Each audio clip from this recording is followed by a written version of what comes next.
How's it going, everyone? College Lefty, and in this video I have for you all the September Player of the Month prediction as well as an upcoming program prediction that I'm going to be making. Even though it's not listed on this updated schedule, I think we are going to get an additional program linked up with the 9th inning for 20 extra program stars, similar to the one that we just got recently.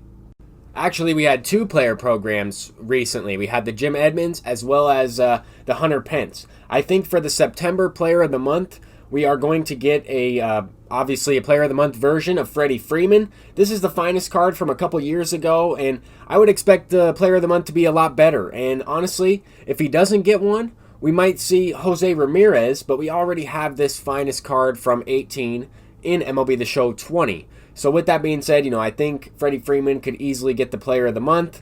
If he doesn't, he might get a finest card when that finest program hits. But I think for the player program upcoming here, we are going to get a 99 Joey Votto. I posted a different picture of his player card from MLB The Show 19 in a previous video. This one is from MLB The Show 17, where the attributes capped out at 99, and that was by far the best Joey Votto that we've ever had in MLB The Show, and hopefully his card is looking similar to that if they decide to release, free player program first baseman.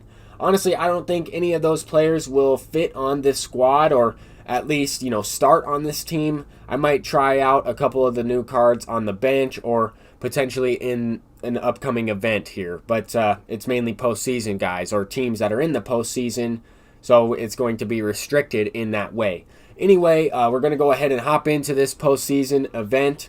Here we're playing a Kevin G.O.D. fan. I got to respect it. That is definitely solid. I am a Kevin G.O.D. fan myself. And here in this first inning, we got a leadoff walk, a 4-pitch walk to Fernando Tatis. Babe Ruth goes the other way with that one, but that did not result in a base knock. Just a fly out to the wall. Here we get a very early single. Kind of interesting there. Probably hit that on the earliest part of contact that you can. And we have a 2-out rally going here with Hanley Ramirez up. This is the Signature Series Hanley. I didn't really do that well with him in the previous episode or video, but in this one, he is driving in an RBI single in this first inning here. 2-out rally. Here we get one the other way with Gio Urshela, except this one's going to be tracked down by Prestige Mickey Mantle out there in center field. Now, this opponent has a very good team. He does have a lot of prestige players as well. I have Greg Maddux on the mound, and that's not who I want to go up against a good player like this, especially on All-Star. Greg Maddux is more of a Hall of Fame or especially a legend type of pitcher because he throws slow. His hits in K per 9 are not the highest, and he's more of a finesse guy. He's tough to get outs with on All-Star difficulty. But here we do have 2 down in the inning, and this is going to be a very late jammed base hit that allows him to score the run to tie it up. Also would have been out of the inning there. Keep in mind, that I have to make more pitches to the heart of his lineup. Mickey Mantle smashes this one to the right field wall. Could have easily been a home run as well. But we do have to pitch out of this jam. Now, I thought about taking him out. Thought about bringing in John Smoltz. And I probably should have there as threw the cutter right down the middle. But honestly, 4 earned runs, or 4 unearned runs, I should say, they counted as earned because that bloop single or that play counted as a hit. But that play's got to be made. I mean, a 2-out rally, you can't afford to give good opponents any extra outs, especially with 2 outs. You got to make the play, get out of the inning. Anyway, we do have, a chance here. We got 6 outs to work with. Sinker up in the zone. Can't afford to miss that, especially when I'm already down by a few runs. Got to come out, swinging the bats, get the perfect line drives or fly ball home runs, or at least get a base runner. I mean, I swung at the very first pitch or the first 2 pitches of the inning, and now I already have 1 down. Also, the game just froze, so there is no way I'm sticking around in this one. I waited for a second. I thought to myself, maybe it's just a little bit of lag. We'll get the PCI back, and honestly, with what just happened in the first inning, I was out of there. I'm not going to wait. Robinson Cano is just frozen. I thought for a second there that he might just be gliding out of the batter's box. If you noticed a couple frames ago, he started to just back up a little bit. Anyway, I would have loved to finish that last game out. Just unfortunately froze right there, and I just turned off my PlayStation, turned it back on, booted up another game, and let's go ahead and get into it. We're facing Brendan McKay in this one, and we have Clayton Kershaw on the mound. The last time I used Clayton Kershaw in this event. He got hit around pretty good. But honestly, I have not located one good pitch yet so far today throughout this first 3 innings that I've played or so. Here's another one. Right down the middle, except Jimmy Fox throws out the runner. Luckily, he didn't swing at that. That was a great pitch to hit. I just threw it right there over the plate. I'm trying to locate here. I mean, I'm trying to dot up on the corners. I've switched my pitching trail view a little bit, or at least, the trail for the pitch so I can see where it's going to end up. I've tried a few different things. I just cannot locate a pitch where I want it to go. Anyway, we have Fernando Tatis leading this one off. He does have the first pitch quirk. That's also right down the middle, and that is a perfect fly ball. Launched out of here for a no-doubt home run. And so far, I think all of my hits with that Fernando Tatis have been home runs. He either gets out or he blasts a moonshot. I mean, the 125 power really helps. That was against a lefty, though, so that was with 111 power. Anyway, we have a 1-0 lead, and we still got to get some of these outs here. We have MLB Network, John Smoltz.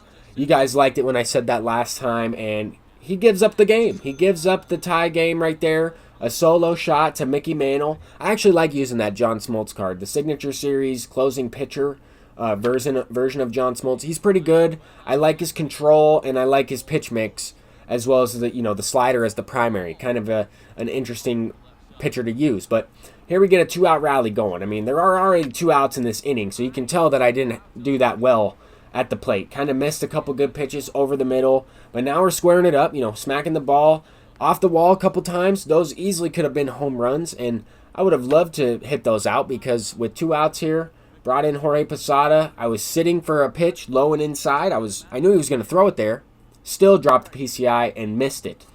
Sometimes when I take a break from the game, I tend to do that more often, or at least I try and pick up on when I'm dropping the PCI more when I'm not playing the game as much. And I've definitely noticed it in this video. In that first game that we froze, I dropped the PCI a couple times. In this game, I dropped it. But honestly, couple good warm-up innings as we walk it off here with Fernando Tatis. Once again, he has the breaking ball quirk and the first pitch quirk. That's why you're able to kind of miss the ball completely like I just did and hit the ball with no penalty for a home run to win the game. 2 for 2 with 2 solo shots and hit the first pitch both times. Anyway, let's go ahead and hop into one more game here.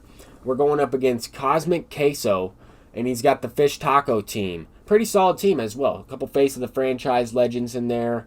Home run derby card, Yoenis Cespedes. He also has the Andrew Jones. Haven't played against that card yet. Here he has Tony Gwynn with 1 down. That one's blasted. Every time I face Tony Gwynn, he hits a double against me. Hits a line drive into the gap.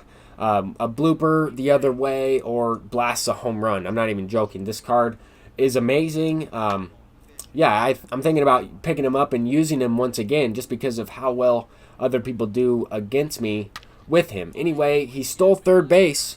First time Jimmy Fox did not throw the runner out when there was an attempted steal. Or maybe the last game, too. He was safe on a steal just because I threw an off-speed pitch with Trevor Hoffman as well. That's not really going to help.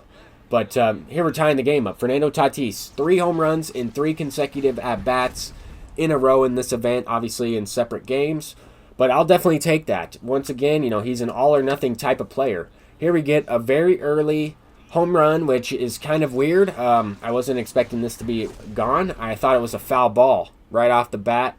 And, it still looked like a foul ball to me. But anyway, I brought in Dennis Eckersley for 1 pitch, and he almost gave up the game here on a perfect fly ball that stays in the yard. Honestly, I've only played a few games of this event at Petco, and I don't really like playing at this field. I didn't really like playing at Dodger Stadium. I'm just not a big fan of playing at these big MLB parks where you do have a chance to hit a perfect fly ball. That's not a home run. And just unfortunate that it happened to the opponent in this one. But here we have Yordan Alvarez as a pinch hitter. He drives that one to the right side there. Once again, I think he has the dead red quirk or the fastball quirk. That pitch was below the zone. It was a sinker, but didn't have any penalty on it and smacked it down the line. And if you don't really know what I mean by penalty, I'm pretty much talking about the penalty for moving the PCI to the baseball or for being slightly off of it with the baseball. Here we are able to hit a 2-run shot with Mickey Mantle, second home run of the game, and this opponent ended up quitting out. It was a nice way to kind of get the bats going here. The first couple of games started off a little slow, but that's going to do it for this video. The September Player of the Month prediction, player program prediction, and some event gameplay. Peace out.